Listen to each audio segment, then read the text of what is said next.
Hi hello friends, welcome to Anjani world. Madhu గట్టిగా బావా అని అరిచింది. దోశతో కుస్తీ పడుతున్న ఆదిత్య మధు పిలుపుకి ఒక్కసారిగా వెనక్కి తిరిగి చూశాడు. ఆదిత్య చేతి వేలుకు దోశ పెనం తగిలి వేలు కాలుతుంది. ఆదిత్య తన వేలు కాలిందన్న విషయం పట్టించుకోకుండా, ఏం మధు అలా అరిచావు, ఏమైనా కావాలా అని అడుగుతాడు. మధు ఆదిత్య వైపు కోపంగా చూస్తూ ఆదిత్య చేతి వేలు వైపు చూసి గబగబా ఆదిత్య దగ్గరికి వచ్చి చేతి వేలిని పక్కనే ఉన్న కూల్ వాటర్లో పెడుతుంది మధు. ఆదిత్య మధు వైపు చూసి, నాకేం కాలేదులే మధు, చాలా సింపుల్గా చిన్న గాయమే మధు, ఎందుకంత కంగారు పడిపోతున్నావు అని అడుగుతాడు ఆదిత్య.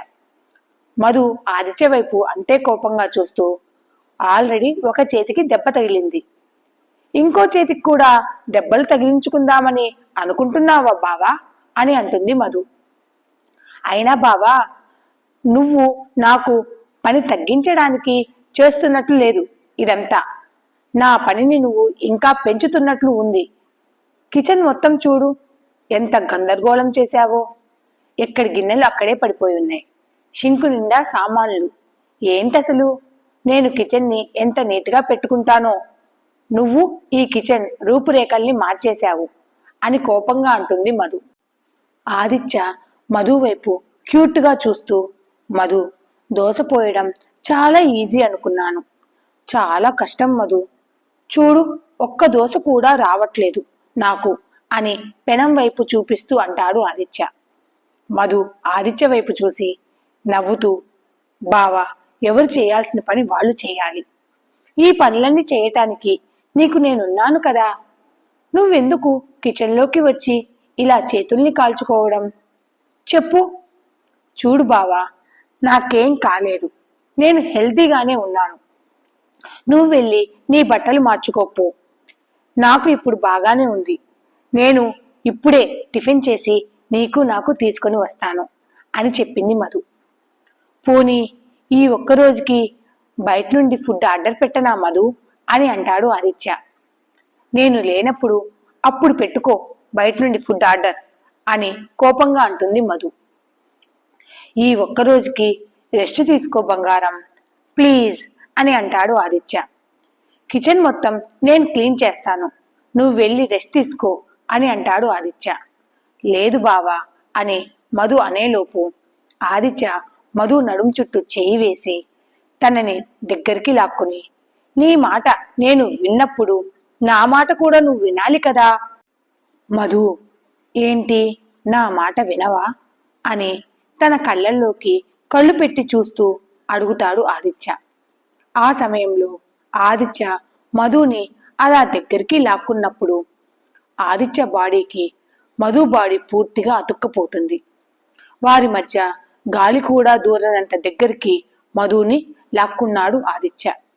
మధుకి ఒక్కసారిగా ఒళ్ళంతా జల్లుమంది.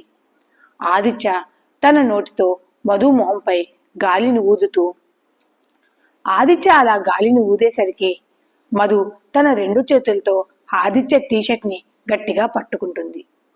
మధు తన కళ్ళను మూసుకొని బావా ప్లీజ్ అని అంటుంది. ఆదిత్య తన నుదురును మధు నుదుటికి ఆనించి మధు తన కళ్ళను తెచ్చి ఆదిత్య వైపు చూసింది. ఆదిత్య మధు కళ్ళల్లోకి చూస్తూ, ఇప్పుడు నా మీద ఉన్న కోపం పోయిందా నా బంగారానికి అని అడుగుతాడు ఆదిత్య. మధు చిన్నగా నవ్వుతుంది. ఓయ్ బంగారం, నువ్వు ఆరోగ్యంగా ఉంటేనేనే నేను కూడా ఆరోగ్యంగా ఉంటాను, నువ్వు సంతోషంగా ఉంటే నిన్ను చూసి నేను ఇంకా చాలా సంతోషంగా ఉంటాను. ఈ ఒక్కరోజుకి నేను చెప్పింది వినవే, రేపటి నుంచి నీ ఇష్టం అని అంటాడు ఆదిత్య. ఇప్పుడు నాతో పాటు నువ్వు నడుచుకుంటూ బెడ్రూమ్లోకి వస్తావా, లేదంటే నిన్ను నేను ఎత్తుకొని తీసుకెళ్ళమంటావా అని అడుగుతాడు ఆదిత్య. మధు కంగారు పడిపోతూ, వద్దులే బావా, నేనే వస్తాను అని అంటుంది Madhu. Good, that is my girl అని ఆదిత్య చిన్న స్మైల్తో మధు నడుముని తన చేత్తో కొలుస్తూ, ఓయ్ బంగారం, నువ్వు ఇక్కడికి వచ్చి వారం రోజులేగా అయ్యింది అని అడుగుతాడు ఆదిత్య. మధు అవునని చిన్నగా తన తలని ఊపింది. ఆదిత్య నవ్వుతూ, ఈ ఊరి నీళ్లు నీకు బాగానే వంటబట్టాయి బంగారం అని అనుకుంటూ మధుని వదిలి, కిచెన్ని నేను నీట్గా సర్దుతాను, తమరు ఈ రోజుకి రెస్ట్ తీసుకోండి అని చెప్పి ఆదిత్య అక్కడి నుంచి బెడ్రూంలోకి వెళ్ళిపోతాడు. మధు ఆదిత్య వైపు చూస్తూ, 2 నిమిషాలకే చెమటలు పట్టించాడు బావ అని అనుకుంటూ తన చెమటలు తుడుచుకుంటూ ఆదిత్య వైపు ప్రేమగా చూసింది మధు. అమ్మో, బావ అలా నా నడుము మీద తన చేతిని వేసి నా నడుముని తన చేత్తో తడుముతూ ఉంటే నా ఒళ్ళు జల్లుమంది. పెళ్లి జరిగిన రోజుకి ఈ రోజుకి నాలో ఎంత మార్పు వచ్చింది. నాకు బావంటే రోజు రోజుకి ఇష్టం పెరిగిపోతోంది. మధు తన మనసులో ఏ విషయంలోనైనా నేనున్నాను, భయపడకు అని చెబుతున్నాడు. నాకు చిన్న నొప్పి అంటే చిన్నపిల్లాళ్లా కంగారు పడిపోతున్నాడు. ఇంటిని సమర్థవంతంగా నడిపిస్తున్నాడు. 10 మందికైనా ధైర్యంగా సమాధానం చెప్పగలుగుతాడు. ఇతరులకు సహాయం చేస్తాడు. ఇలాంటి వాడినే కదా ఏ ఆడపిల్లైనా తన భర్తగా కావాలని కోరుకుంటుంది. అలాంటి వాడే నాకు మొగుడుగా వచ్చాడు అని తనలో తానే మురిసిపోతుంది మధు. మధు ఆదిత్యకి చెప్పినట్లే బెడ్రూంలోకి వచ్చి బెడ్ మీద పడుకుని రెస్ట్ తీసుకుంటుంటే ఆదిత్య మధుకి చెప్పినట్లే కిచెన్ని మొత్తాన్ని నీట్గా క్లీన్ చేసి తాను ఫ్రెష్ అయి హాల్లో కూర్చొని పేపర్ చదువుతున్నాడు. ఆదిత్య రంగయ్య చేత టిఫిన్ని బయట నుంచి తెప్పించాడు. మధు ఆదిత్య ఇద్దరు టిఫిన్ తిని ఆదిత్యకి వేయవలసిన టాబ్లెట్స్ని మధు తెచ్చి ఆదిత్య చేతికి ఇచ్చింది. ఆదిత్య మధు వైపు చూసి, మధు, మధ్యాహ్నం కూడా నీకు నాకు ఫుడ్ ఆర్డర్ పెడతాను, నువ్వేం కష్టపడకు, నేను బెడ్రూమ్లో కూర్చొని నా ఆఫీస్ వర్క్ చేసుకుంటాను అని చెప్పాడు ఆదిత్య. మధు తన మనసులో, ఇలా కాదు, బావని ఆఫీస్కి పంపించాలా, ఇలా గనక ఇంట్లో బావ ఉంటే నన్ను ఏ పని చెయ్యనివ్వడు బావ అని అనుకుంటుంది మధు. బావ, ఒకసారి నీ చేతిని డాక్టర్కి చూపించు, నాకు తెలిసి నీ గాయం తగ్గిపోయింది అని అంటుంది మధు. డాక్టర్ కనుక నీ చెయ్యి బాగుంది అంటే నువ్వు ఆఫీస్కి వెళ్ళవచ్చు అని అంటుంది మధు. ఆదిత్య మధు వైపు చూసి, నేను ఇంట్లో ఉండడం నీకు నచ్చట్లేదా మధు అని అడుగుతాడు ఆదిత్య. మధు తడబడుతూ, నా మనసులోని మాటను ఇట్లే కనిపెట్టేస్తాడు బావ అని అనుకుంటూ, అయ్యో అదేం లేదు బావా, పేరుకు మాత్రమే 4 రోజులు ఆఫీస్కి సెలవు పెట్టావు, కానీ ఆఫీస్లో కన్నా నువ్వు ఇంట్లోనే నీ ఆఫీస్ వర్క్ ఎక్కువసేపు చేస్తున్నావు బావా.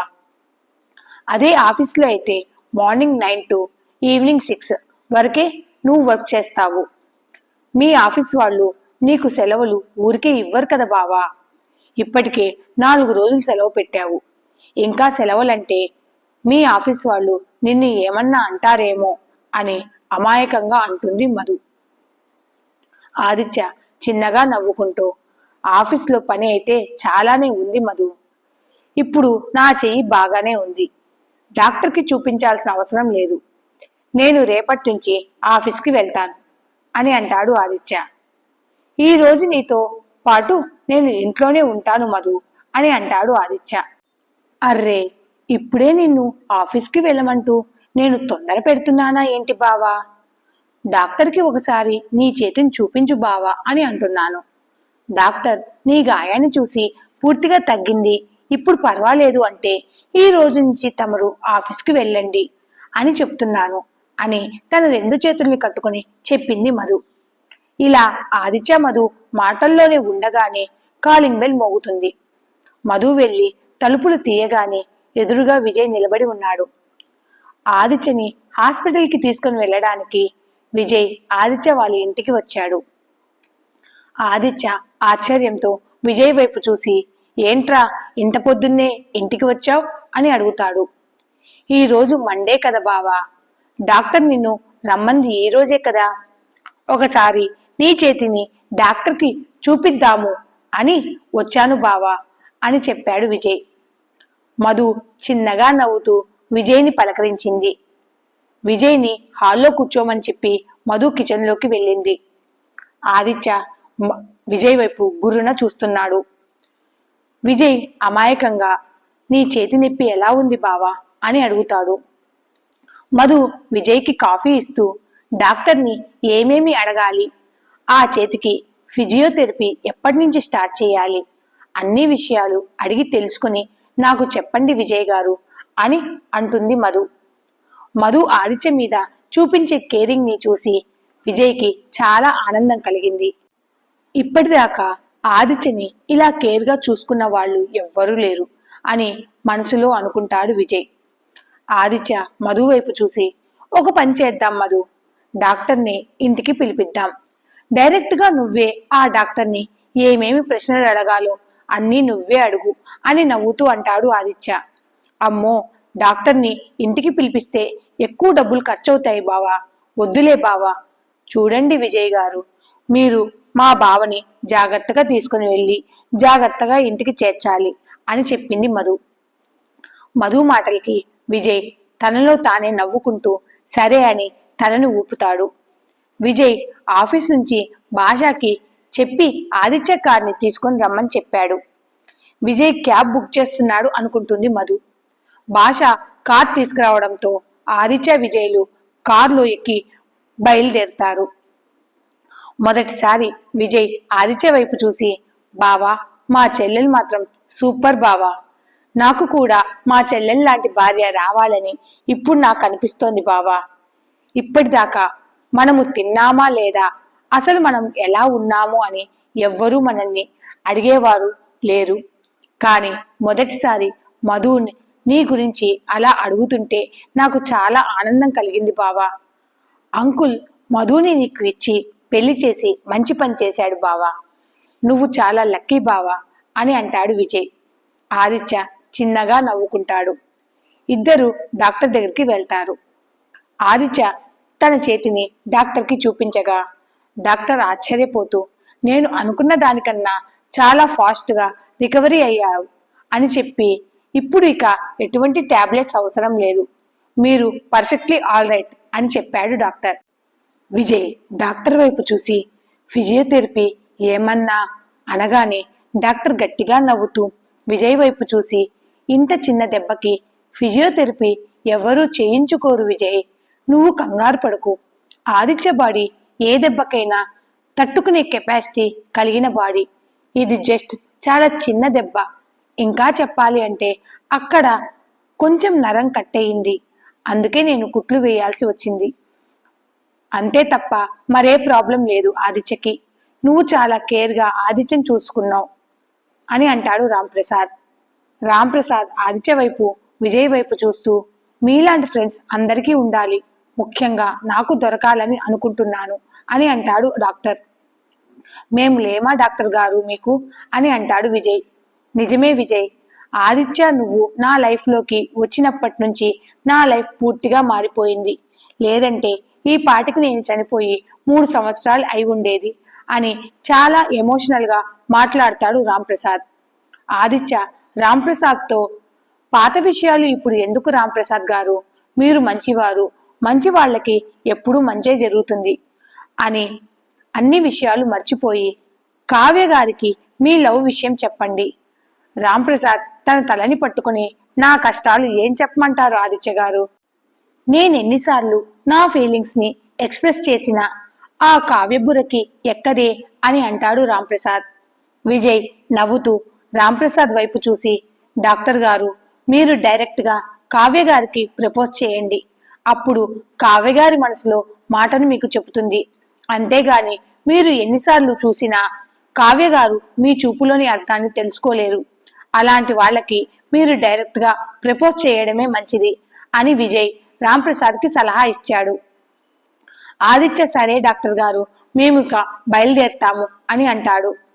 విజయ్ డాక్టర్ గారు మరోసారి అడుగుతున్నాను, మా బావ చేతికి ఇక ఎటువంటి ప్రాబ్లం లేదు కదా, పోనీ 1 వారం రోజులు ఫిజియోథెరపీ చేయించమంటారా అని అడుగుతాడు విజయ్.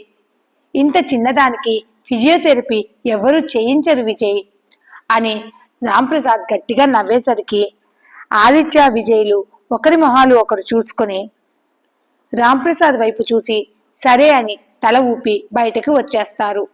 విజయ్ ఆదిత్యతో, బావా నిన్ను ఇంట్లో దింపి నేను ఆఫీస్కి వెళ్తాను అని అంటాడు విజయ్. ఆదిత్య విజయ్తో, మధుకి నేను చెప్పే వచ్చాను విజయ్, సాయంకాలమే ఇంటికి వస్తానని. ఇప్పుడు నేను ఆఫీస్కి వస్తాను, ఆఫీస్లో వర్క్ చాలా పెండింగ్ ఉంది అని అంటాడు ఆదిత్య. ఇద్దరు ఆఫీస్కి బయలుదేరతారు. ఈ స్టోరీ అప్డేట్ కనుక మీకు నచ్చితే please like, share and subscribe. Thanks for watching.